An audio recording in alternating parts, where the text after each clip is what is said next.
마가복음 4장 21절에서 23절 말씀입니다. 한 절씩 교도하시고 마지막 절을 같이 보겠습니다. 또 그들에게 이르시되 사람이 등불을 가져오는 것은 말 아래에나 평상 아래에 두려 함이냐 등경 위에 두려 함이 아니냐. 드러내려 하지 않고는 숨기는 것이 없고 나타내려 하지 않고는 감추인 것이 없느니라. 들을 귀 있는 자는 들으라. 아멘. 예수님께서 계속 말씀하셨습니다. 무슨 주제일까요? 무슨 주제? 21절 말씀 보면 실생활에서 매우 흔한 일이고 그래서 이해하지 못할 리가 없는 너무나 쉬운 그냥 일상생활 이야기입니다. 자, 어두운 곳을 밝히려고 등불을 가져오는 겁니다. 그죠? 이제 등불은 등잔불입니다. 등잔불. 이렇게 등잔불. 등불은 보통 이렇게 가지고 걸어다니잖아요. 놓는 거니까 등잔불인데 가져와가지고 어두운 데를 밝히려고 가져온 것을 가지고 땅에 놓고 뚜껑을 덮어버린다든지, 그죠? 우리 평상이 있죠. 이렇게 와상틀이라고도 하고 하는 평상 밑에다 놓으면 그 등불을 별로 쓸모가 없게 만드는 것이죠. 그러니까 등불을 가져온 것은 밝히려고 하는 것이고 그 목적에 맞게 쓰려면 효율성을 높이려면 적당한 높이에 이렇게 올려놔야 사방에 이렇게 두루 비쳐서 우리가 그 불빛의 효과를 볼 수 있단 말이죠. 자, 요거 모르는 사람 누가 있을까요? 없지요. 예. 비록 요즘에 등잔불을 쓰지 않는 시대이지만 무언가 어두운 데를 밝히려고 할 때 불을 가져와서 뚜껑을 덮어놓는다든지 밑에다 이렇게 집어넣는다든지 이런 일은 없다 이 말이죠. 자, 그러면은 이 비유를 왜 하셨냐? 22절 말씀 때문에 하신 건데요. 근데 22절이 쉽게 이해가 안 됩니다. 21절의 생활의 이야기를 통해서 22절의 본뜻을 전하시려고 21절 말씀을 먼저 쉽게 우리에게 일상생활 얘기를 하셨고 이제 22절의 본뜻이 전해졌는데 문제는 22절이 뭔 말인지 도무지 알기가 어렵다는 그게 문제입니다. 우리 문법하고 잘 안 맞습니다. 드러내려 하지 않고는 숨긴 것이 없고 나타내려 하지 않고는 감추인 것이 없느니라. 그러니까 우리가 풀어야 될 건 지금 21절과 22절의 관계인데 그 전에 22절 자체가 이해가 잘 안 돼 버리니까 말 뜻이 전달이 잘 안 되니까 이게 21절과 22절의 관계는 이거 연결하기가 훨씬 더 어렵게 돼 버렸습니다. 자, 22절 말씀 보세요. 그대로 풀면 이런 뜻이죠. 드러내려 하였기에 먼저 숨겨놨다. 후에 나타내려고 하는 것은 반드시 먼저 감추어둔다. 이렇게 해석이 되는 말입니다. 보세요. 드러내려 하지 않고는 숨긴 것이 없고, 그러니까요, 드러내려 하지 않은 것은 애초에 숨기지 않는다는 거예요. 또 나타내려 하지 않고는 감춘 것이 없느니라. 나타내려 했기 때문에 감춰뒀다는 겁니다. 그러니까 뭔가를 사람 앞에 보이려고 하면 먼저 반드시 숨겨놓는다는 얘기입니다. 항상 그런가요? 그렇지 않죠. 항상 그런 건 아니에요. 왜 그렇게 해야 되죠? 처음부터 나타내 보이면 안 된가요? 이런 식으로 해서 보여야 될 게 있으면 그렇게 해야 되겠죠. 그렇죠? 꼭 먼저 감춰뒀다가 나중에 보여야 되는 그런 무언가가 있다면 그 방법을 써야겠죠. 자, 이렇게 이해하면 또 말이 되긴 됩니다. 그렇게 이해하면. 근데 만약에 원문이 22절 이대로라면 우리가 그렇게 이해를 해야 돼요. 그 무엇인가는 반드시 나타낼 목적이긴 하지만 먼저 감춰둬야 돼. 그리고 드러내야 돼. 그런데요, 문제는 뭐냐면 22절이 어떤 특정한 것을 말한다기보다는 일단 보편적인 이야기를 한다는 겁니다. 보편적인, 항상 있는 일. 우리가 항상 뭘 드러내기 위해서 먼저 감추는 건 아니잖아요. 그렇죠? 그렇게 본다면 22절은 혹시 번역이 좀 잘못된 거 아닌가? 그래서 원문을 보니까 뭐라고 되냐면 좀 말이 길어요. 원문은 언제든지 그것이 드러내지지 않고 무엇이든지 그것이 숨겨져 있는 것이 없고 그와 같이 그것이 완전히 드러나 나타나지 않고 그것이 비밀로 되도록 정해진 것이 아무것도 없기 때문이라. 훨씬 알아먹기 어렵죠. 그렇죠? 이게 그러니까 단어 대 단어로 이렇게 번역을 해서 그래요. 자, 무슨 말이냐면요. 쉽게 바꿔 말하면 이 말입니다. 우리 번역하고 좀 다른데 쉽게 원뜻을 번역을 하면 감추어둔 것 중에서 드러나지 아니할 것이 없고 은밀히 숨겨둔 것 중에서 널리 알려지지 않을 것, 나타나지 않을 것이 없다. 무슨 말이냐면 반드시 다 드러나게 된다 그 말입니다. 예, 이제 뜻이 분명히 쉽게 전해졌죠. 그러니까는 항상 감추어져만 있는 것이 없고 항상 숨겨지라고 그렇게 묻어둔 것은 없다 이 말입니다. 하나님이 우리에게 주신 것은 반드시 때가 되면 다 드러나도록 그렇게 하셨다는 겁니다. 그러니까는 때가 강조해 있는 게 아니라 드러날 목적으로 주어졌다는 데 강조가 있는 거예요. 드러날 목적으로. 자, 그러면 이제 21절하고 22절이 연결이 되죠. 그렇죠? 뭔가를 하나님이 드러내려 했기 때문에 사람들은 그 드러난 것을 보기 위하여 뭐지 한다고요? 빛을 갖춰갖고 비춰보면 된다고요. 근데 만약에 감춰져 있으면 땅에 묻어 있으면 빛을 아무리 위에 이렇게 흔들 보입니까? 안 보이죠. 하나님이 숨겨보려고 작정을 한 것 같으면 아무리 등불 갖다 봐야 안 보입니다. 그런데 하나님께서 적어도 등잔불만 요렇게 갖다 놓고 하면 보일 수 있게 해놨단 말입니다. 예. 그러니까 어쩌란 말이죠. 우리는 봐야 하고 볼 수 있다는 얘기입니다. 자, 그런데 이제 원문에 좀 다른 게 있다면 그게 뭐냐면 뒤에 때문이라가 있어요. 21절과 22절이 그냥 별개 서술로 있어서 이걸 우리가 논리적으로 생각을 한 게 아니고 그 전에 이미 22절에 때문이라고 되어 있어요. 때문. 무슨 말이냐 봐보세요. 하나님께서 항상 감춰두려고만 하지 않고 드러낼 목적으로 주셨기 때문에 사람들은 어쩌냐면 등잔불을 갖다가 등잔대 위에 올려놓고 그거를 살펴봐야 한다 이런 말입니다. 만약에 하나님이 안 줬다면 감춰버렸다면 이게 등잔불을 갖고 하면 무익한데 하나님이 드러내 주려고 했기 때문에 우리는 드러낸 것을 이렇게 봐야 한다 이 말입니다. 볼 수 있다 이 말이죠. 그렇다면 사람이 감춰진 것을 보지 못하고 숨겨진 것을 발견하지 못하는 것은 하나님이 보여주지 않아서가 아니라 우리가 등불을 켜지 않았거나 등경 위에 두지 않고 불빛을 전혀 쓸모없게 사용했기 때문입니다. 우리의 좀 이제 현실적으로 보면 하나님이 우리에게 주신 지각을 말씀 보는데 안 써요. 우리의 양심을 하나님의 말씀이 와서 쿵 부딪힐 때 이거를 그 쿵 부딪힐 때 그 진동을 계속 증폭을 시켜야 되는데 여기서 멈추게 A를 쓰고 있는 거예요. 브레이크를 잡게 만드는 이런 식으로 하면 오던이 아니라 온 말씀이 드러나지 않고 내가 스스로 그걸 은폐하는 꼴이 되어버린다고요. 자, 이미 제가 약간의 적용을 해드렸지만 말씀을 풀기 위해서 그러면 등잔불이 뭐고 감추어진 것은 뭘까요? 오해하면 안 되는 것이 등잔불이 곧 감추인 것은 아닙니다. 등잔불은 감추인 것을 보기 위하여 필요한 것이죠. 그죠? 아까 그랬잖아요. 드러내줬으니까. 드러내줬지만 어두운 데서는 못 보니까 빛을 비춰보라고. 이렇게 말씀하셨죠. 그래서 등잔불하고 감추어진 그 무엇은 그러나 하나님이 결국 드러내 보인 그것은 다른 두 실체입니다.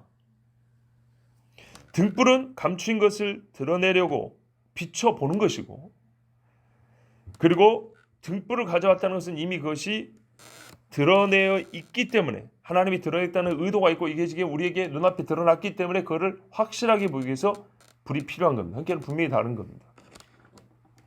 그러면 이 실체적으로 그게 뭘까요? 저는 이렇게 봅니다. 등잔불은요.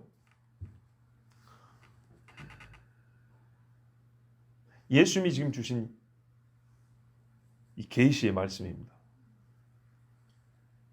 그리고 감추어졌다가 하나님께서 결국 드러내려고 하셔 드러낸 것은 천국의 비밀입니다. 우리 지금 계속 천국 비밀 이야기하고 있었습니다. 예, 어제 씨 뿌리는 비유도 거기 보면 천국의 비밀을 이렇게 했습니다. 천국 이야기하고 있습니다. 자, 그러면은 병행본문 똑같은 이야기를 담고 있는 마태복음을 보면 이게 좀 더 확실해지는데요. 마태복음 5장에 보면 요 21절 말씀 있는데 잘 아시는 대로 5장은 산상수훈입니다. 산상수훈은 뭐부터 시작하죠? 팔복부터 시작합니다. 그 유명한 팔복의 요점은 뭡니까? 천국이 누구의 것이냐입니다. 천국이죠. 이게 천국 주제입니다. 사실 팔복은 천국의 삶과 천국의 삶의 원리를 이 땅에서 살게 하시는 겁니다. 예, 어제 우리 열매 이야기도 했지요. 마태복음 5장 14절에서 19절을 제가 잠깐 읽어드릴게요. 팔복을 끝난 다음에 주님이 이어서 뭐라 하냐면 우리 보고 세상의 소금이라 그럽니다.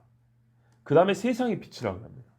자, 이 빛 부분부터 한번 읽어볼게요. 너희는 세상의 빛이라 산 위에 있는 동네가 숨겨지지 못할 것이요 사람이 등불을 켜서 말 아래에 두지 않냐고 등경 위에 두나니 이러므로 집안 모든 사람이 비치느니라. 예수. 여기 지금 같은 말씀이 있죠. 약간 다르지만 같은 맥락입니다. 말 아래라는 것은 타고 다니는 말이 아니고요. 옛날 되말, 예, 말 단위로 이렇게 담는 그 통, 그 속에다 감추지 않는다는 얘기입니다. 이같이 너희 빛이 사람 앞에 비추게 하여, 자, 이 빛이 납니다. 그들로 너희 착한 행실을 보고 하늘에 계신 너희 아버지께 영광을 돌리게 하라. 오, 소금과 빛이 선한 행실을 얘기하는 거구나. 그 다음에 뭐라면 내가 율법이나 선지자를 폐하러 온 줄로 생각하지 말라. 폐하러 온 것이 아니요 완전하게 하려 함이라. 진실로 너희에게 이르노니 천지가 없어지기 전에는 율법의 1.1억도 결코 없어지지 아니하고 다 이루리라. 그러므로 누구든지 이 계명 중에 지극히 작은 것 하나라도 버리고 또 그같이 사람을 가르치는 자는 천국에서 지극히 작다 일컬음을 받을 것이요 누구든지 이를 행하며 가르치는 자는 천국에서 크다 일컬음을 받으리라. 예수님이 천국에서 가장 크다 일컬음을 받고 계시죠. 자, 보시면 이 사람이 등불을 켜서 요 말씀이 어디에 있냐면 팔복 5장 시작할 때 천국이 누구의 것이냐에 있고요. 뒤에 가면 율법과 선지자에 있어서 또 천국에서 큰 자와 작은 자 이야기하고 있습니다. 즉 팔복은 한마디로 천국 이야기거든요. 특히 5장에서는 이게 아주 잘 나타납니다. 천국과 천국 이야기 사이에 우리가 소금이여 빛이라는 얘기가 있는 거예요.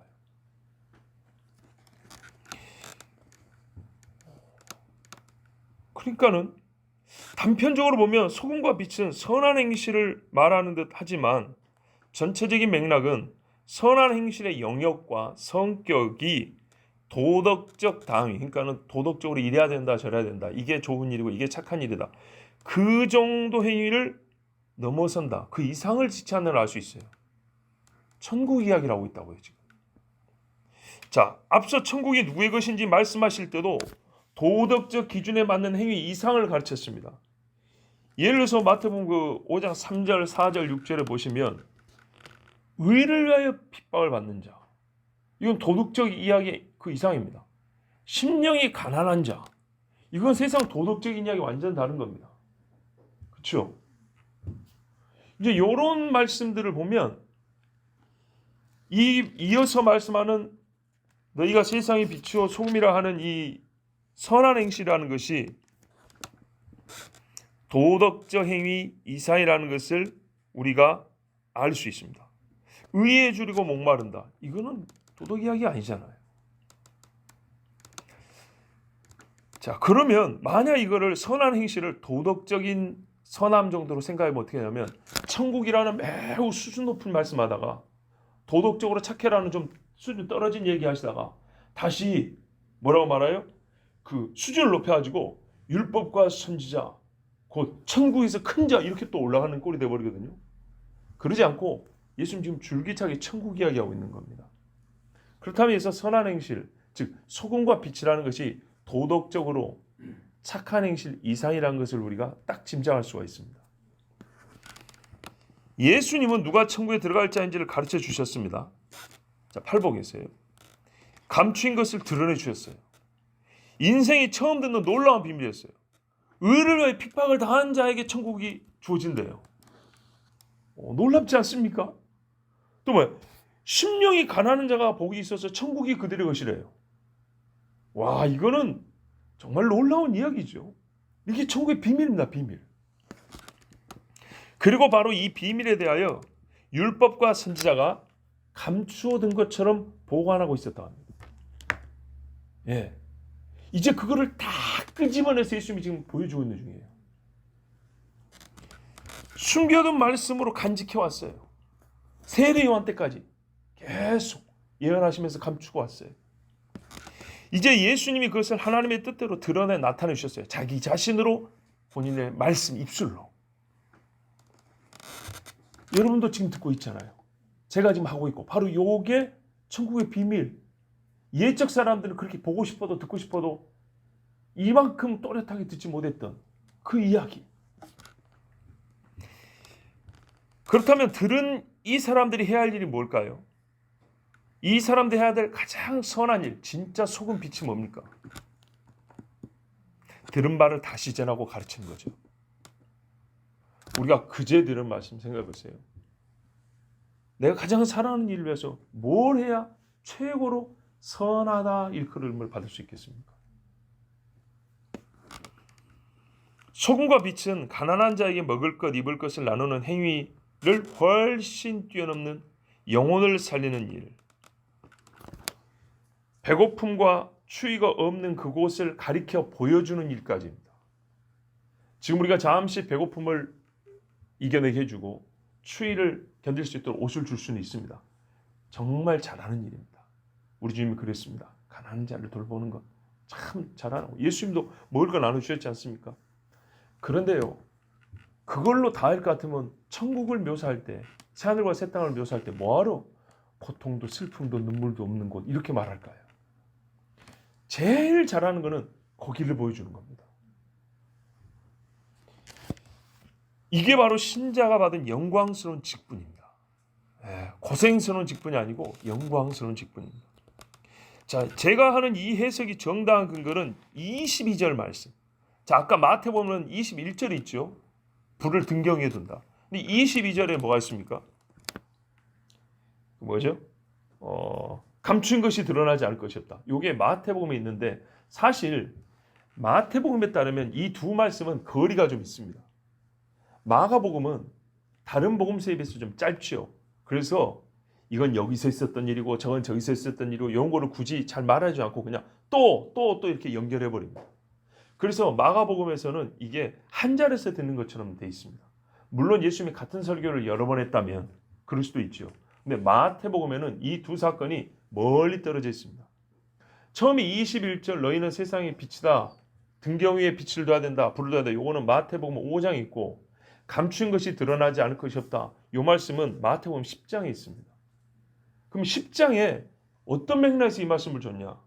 요거를 보면 제가 지금 여러분에게 설교한 이 아까 한 설교가 틀리지 않다는 것이 확인이 됩니다. 22절 본 말씀은 핍박 중에도 쉬지 않고 포기하지 않는 복음 증거 사역을 말하고 있습니다. 마태복음 10장 23절에서 27절을 보면 이 동네에서 너희를 박해하거든 저 동네로 피하라. 내가 진실로 너에게 이르노니 이스라엘은 모든 동네를 다 다니지 못하여서 인자가 오리라. 제자가 그 선생보다 또는 종이 그 상전보다 높지 못하나니 제자가 그 선생 같고 종이 그 상전 같으면 족하도다. 집주인을 바알세부리라 하였거든. 하물며 그 집 사람들이랴. 자, 제자들이 당할 핍박을 지금 말씀하고 있습니다. 그러면서 뭐냐면 그런즉 그들을 두려워하지 말라. 그럼 뭐라 했어요? 뒤에 내가 너희를 도울 것이면 이래야 되죠. 그런데 두려워하지 말라 해놓고 감추인 것이 드러나지 않을 것이 없고 숨은 것이 알려지지 않을 것이 없느니라. 다 드러나고 나타나기 때문에 그래서 두려워하지 말랍니다. 그것이 곧 우리가 하나님 앞에 섰을 때 우리가 의롭다 판단할 수 있는 근거라는 거죠. 내가 너에게 어두운 데서 이런 것을 광명한 데서 보세요. 말하며 너희가 귓속말로 듣는 것을 집 위에서 전파하라. 아까 그랬죠. 우리가 세상의 소금이와 빛이라는 것의 본뜻은 구제 정도가 아니라 이 감추어진 것을 빛을 비춰서 보게 하는 것, 발견하는 것, 이것이라 그랬죠. 그래서 예수님의 말씀을 또 찾아봤더니 핍박을 당할지라도 너희는 어떻게 하냐고요? 감추어진 것을 하나님이 다 드러내 주셨으니까 너희는 말하며 가르치라 이렇게 돼 있다고요. 그러니까 이게 우리 주님이 말씀하신 빛이요 소금의 가장 본질적인 뜻이에요. 결국 두 말씀 말하며 전파라는 천국을 증언함이라는 공통분모로 엮을 수 있습니다. 그러면 예수님의 말씀 종합해 보면 이렇게 풀어 말할 수 있겠습니다. 사람이 등경 위에 두어 사방을 비추려고 등잔불을 가져오는 것처럼 내가 너에게 천국 비밀을 일러주었다. 이 비밀은 율법과 선지자에게 주어졌던 것으로 감추었던 것인데 내가 그것을 밝히 드러내 너희에게 가르쳐 줬으니 예수님 자신이 세상의 빛이라고 그랬잖아요. 비춰줬으니 실제 예수님이 먼저 모범을 보여줬으니 너희도 역시 스스로 이제 등불이 되어 이 비밀을 세상 사람들에게 비춰주어라. 말하여 전파라. 그들이 보게 하라 그 말입니다. 그러니까는 원래 예수님 자신이 천국의 비밀 자체이면서도 비밀을 비춰주는 등불과 같은 분이에요. 본인이.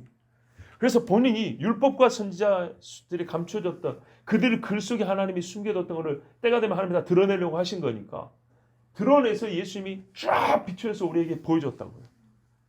그걸 우리가 들었어요. 그러면서 예수님이 말하면 이제는 너희가 세상의 빛을 했으니까 우리가 꼭 그같이 해야 되는 거죠. 이게 영광스러운 직분이고 이것을 표현하기를 이 땅을 살면서 우리에게 생존에 있어서 필수적인 소금과 빛이라고 말씀하신 겁니다. 그러니까 이거는 구제 이상이라는 말씀입니다. 들을 귀 있는 자는 들으라. 자, 들을 귀 있는 자는 들으라는 이 말씀도 가슴 깊이 새겨야 됩니다. 그냥 후렴구가 아닙니다. 원문에 따르면 만일 누구든지 들어서 깨닫는 귀를 그것을 가지고 있으면 그는 들어서 깨달으라 이 말입니다. 원문에는 깨달음이라는 말이 2번 나와 있습니다. 들을 귀라는 게 이겁니다. 깨닫는 귀가 있다면 반드시 깨달아야 한다. 그런 뜻입니다. 예수님이요 공생의 생활 중에 들을 귀 있는 자는 들어라는 말씀을 제가 알기로 2번 했어요. 요한계시를 보면 각 교회들마다 성령의 교회들이 하신 말씀 귀 있는 자는 들으라 이렇게 말씀하시잖아요. 그래서 항상 모든 말씀이 다 들을 귀 있는 자는 다 들어야 되지만은 공생애 중에는 이 말씀을 한 2번 정도 하신 걸로 아는데 한 번이 세례 요한에 관해서 말씀하실 때였어요. 그러면 이 말씀의 그 예수님의 그 심정 강조점을 우리가 조금 더 분명할 수 있습니다. 마태복음 11장 13절 15절을 보면 모든 선지자와 율법이 예언한 것은 요한까지니 만일 너희가 즐겨 받을진대 오리라 한 엘리야가 곧 이 사람이니라 귀 있는 자는 들을지어다 이랬어요. 여기서 우리가 보면 아까 예수님이 말씀하신 것처럼 율법과 선지자가 또 나와 있고 세례 요한 곧 엘리야가 나와 있고 그 다음에 중요한 게 뭐냐면요 즐겨 받을진대요.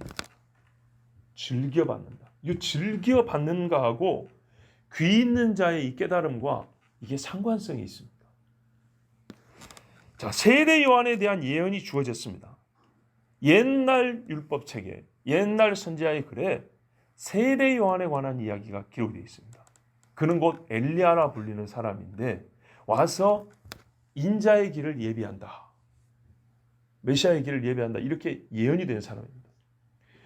그러면 사람들은 어떻게 했냐면 실제로 세례 요한을 봤을 때 당신이 그인가 하고 메시아인가 또는 엘리야인가 하면서 물어봤습니다. 무슨 말이냐면 율법과 선지자를 보고 엘리야가 온다는 것도 알았고 혹 세례 요한이 엘리야인가 하고 의문까지 가졌다는 겁니다. 이거는 참 필요한 깨달음이었고 괜찮지요. 잘한 겁니다. 근데 이제 문제는 이겁니다. 정작 그런 의문을 가지고 세례 요한을 만났는데 세례 요한을 엘리야로 인정을 안 한 겁니다. 예수님이 그랬잖아요. 너희가 광야로 왜 나갔냐?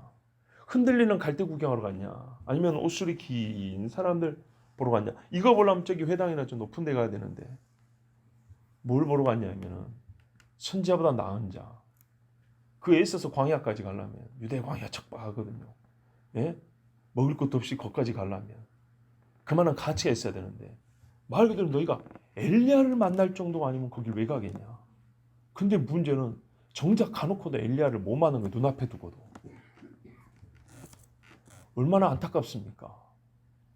요 일이 예수님 당시에 있었고 꼭 그것처럼 예수님 눈앞에서 좀 일어나고 있는 거죠. 귀 있는 자가 없었어요. 이스라엘 사람들이 세상을 사랑하고 사람의 영광을 구하였기 때문에 세례 요한의 말을 즐거이 안 받. 이게 중요해요. 즐거이 받을진대 했는데 즐거이 안 받으니까 어떻게 됐어요? 이게 사실 순환적이지만 즐거이 받지 못한 자들은 깨닫는 귀를 가질 수가 없었어요. 그래서 세례 요한 얼마나 무서웠습니까? 그죠? 막 도끼로 찍어버린다니 뭐 헤로드한테도 뭐 욕을 했었고 이 사람이 세례 요한이란 말이죠. 그러니까 거기서 깨달은 사람은 회개하고 회개에 이르게 하는 세례라 그랬어요. 세례 요한의 세례는 그래요.